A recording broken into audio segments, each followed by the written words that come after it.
காலங்காத்தால இங்க என்ன கூத்து போங்கடா வெளியா எல்லாம் போங்கடா பாப்பா ஏண்டா கண்ணு கொஞ்சம் ஓய்வு எடுத்துக்க கூடாது?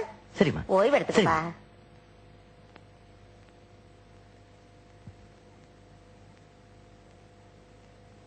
சிஷியா ஒரு பீடி கொடு.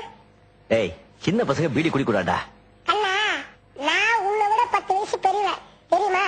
ஒழுங்கா பீடி கொடு.